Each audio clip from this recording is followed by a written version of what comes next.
नमस्कार दोस्तों, मैं विकास कुमार यूट्यूब चैनल पुष्प ए लाइफ लवर पर आप सभी का स्वागत और अभिनंदन करता हूं। आज हम संगम की धरती पर, जहां गंगा और यमुना दोनों का संगम होता है, या मैं यहां पर कहूं कि यहां पर गरीब अमीर, छोटे बड़े, बेवकूफ़ भी कह सकते हैं, कुछ बेवकूफ़ और महाविद्वान भी यहां पर उन लोगों का भी संगम होता है। तो यहाँ पर हम एक बाबा जी हैं, बहुत ही ज्ञानी हैं, जिनका नाम श्री सर्वेश प्रपन्नाचार्य जी महाराज हैं, जिनसे हम आपसे मुलाकात करेंगे। तो ये बाबा जी हैं। बाबा जी प्रणाम। जय जय। आज हम बाबा जी से उन मुद्दों पर बात करेंगे जो मैं काफ़ी दिन से जानना चाहता हूं और हमारे काफ़ी दोस्त भी जानना चाहते हैं। जैसे कि अभी मैं ये कहूं कि कल मकर संक्रांति का यहाँ पर जो है स्नान है, तो ये सब लोग जानते हैं कि मकर संक्रांति कब है। और जब सूर्य, जैसे बताया जाता है कि सूर्य जो है मकर राशि में प्रवेश करते हैं, उसी समय से मकर संक्रांति होती है। तो ये सारी चीज़ लोग जानते हैं। मैं बाबा जी से ये जानना चाहता हूँ कि बाबा जी, सबसे पहले आप बताइए, आपको पर्सनल में बात करना चाहता हूँ कि आप इस क्षेत्र में कब आए हैं? सन 1998 में हम संत श्री प्रभुदत्त ब्रह्मचारी आश्रम है झूसी में, वहाँ अध्ययन करने के लिए आए और वहाँ गुरुकुल में रह करके 10 वर्ष हमने आचार्य कक्षा उत्तीर्ण किया। आचार्य इक्वल टू यमे की कक्षा उत्तीर्ण किया। इसके बाद कथा के क्षेत्र में हम आ गए। धर्म का प्रचार, श्रीमद् भागवत की कथा, राम कथा, गीता प्रवचन आदि में करता हूँ और प्रयाग में ही वास करता हूँ। बाबा जी, क्या आपका एक चैनल भी है यूट्यूब पे? उस चैनल का थोड़ा आप हमको नाम बता दीजिए। हमारे चैनल का नाम सर्वेश प्रपन्नाचार्य के नाम से ही चैनल है। जो दास का नाम है सर्वेश प्रपन्नाचार्य, इसी नाम से चैनल है। उसमें श्रीमद् भागवत कथा, राम कथा, गीता की कथा आदि आदि आपको सुनने को मिल सकती है।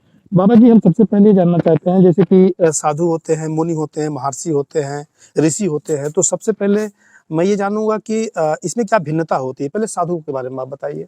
देखिए, शब्द में ही अर्थ छिपा होता है। कोई शब्द आप बोलेंगे, उसमें अर्थ उसका छिपा होता है, वो स्वतंत्र नहीं होता। जैसे साधु कहा आपने, तो साधु का मतलब सीधा, सीधे से साधु है, जिसके अंदर साधुता है, यानी सीधापन है, जो सरल है, वह साधु है। श्री रामचरितमानस में तीर्थराज प्रयाग की है घटना है, उसको मैं स्मरण करा दूं श्रोताओं के लिए, अच्छा रहेगा। साधु शब्द की नूतन परिभाषा, इससे बढ़िया परिभाषा आपको कहीं कुछ नहीं मिलेगी। जब प्रयागराज में श्री भरत जी आए, राम जी को मनाने चित्रकूट जा रहे थे, तो प्रयागराज में वो स्नान करने के लिए संगम के क्षेत्र में आए। संगम के क्षेत्र में स्नान करने के लिए जब वो आए, तो तीर्थराज प्रयाग ने उनको दर्शन दिया और उनसे यह कहा कि आप जो चाहें हमसे वरदान मांग लें। तो श्री भरत जी ने कहा, अर्थ न धर्म न काम रुचि, गति न चहु निर्वाण, जन्म जन्म रति राम पद, यह वरदान न आन। हमें केवल भगवान श्री राम जी के चरणों का प्रेम चाहिए। उस समय प्रयागराज संगम के जल के मध्य से एक आवाज उठी और वह आवाज सबको सुनाई पड़ी। और वह आवाज क्या थी? तात भरत तुम सब विधि साधु, राम चरण अनुराग अगाधु। हे भरत, तुम हर तरह से साधु हो। कोई वेश से साधु होता है, कोई विचार से साधु होता है, कोई आहार से साधु होता है, कोई परिवेश से साधु होता है, और तुम हर तरह से साधु हो। क्यों? क्योंकि राम चरण अनुराग अगाधु, तुम्हारा श्री राम जी के चरणों में अगाध प्रेम है। तो साधु शब्द की सीधी परिभाषा है, जो सरल हो और भगवान के चरणों में जिसका प्रेम हो, वह साधु। एक लाइन में? एक लाइन। तो साधु का लक्षण आप बताएंगे, जिसे कैसे पहचाने कि ये साधु हैं? साधु का लक्षण बताने की आवश्यकता नहीं, दिख जाता है। क्या देखें हम उनमें? आप किसी से भी मिलेंगे, उसके व्यवहार से पहले परिचित होइए।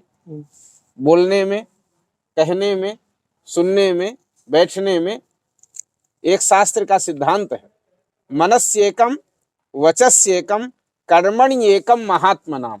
महात्मा का सीधा परिभाषा है, साधु की सीधी परिभाषा है, जो कहता है वही सोचता है, जो सोचता है, जो कहता है वही करता है। मंच पे कुछ कहे, एकांत में कुछ करे, वो साधु नहीं है। जो समाज में जो कह दिया, वो जीवन भर जो अपने जीवन में उसको अपनाता है, वो साधु है। साधु की सीधी परिभाषा है। तो साधु अगर बनना हो तो ये सारी चीज आप पालन करना पड़ेगा। साधु बना नहीं जाता, साधु तो पैदा होते नहीं, हैं। इसी अगर अगर हम जो यही काम है, मोक्ष है, सरलता ला ले अपने मन में, तो हम साधु हो अपने आप सकते हैं। साधु हो गए, आप घर में रह करके भी साधु हैं।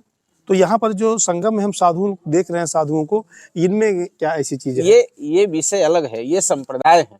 अच्छा, संप्रदाय है ये। इनमें आश्रम की व्यवस्था है। वो जो साधु शब्द की आपने चर्चा किया, उस पर मैंने ये विमर्श किया। बाकी जब आप साधु, यहाँ के साधुओं के विषय में जब कहेंगे, हाँ। तो यहाँ फिर सांप्रदायिक साधु होते हैं, जैसे शंकराचार्य जी के अनुयायी, श्री रामानुजाचार्य जी के अनुयायी, रामानंदाचार्य जी के अनुयायी, विष्णु स्वामी जी के अनुयायी। तो जो ये परंपरागत साधु बने हैं लोग सिद्धांतानुसार, वो अलग विषय है।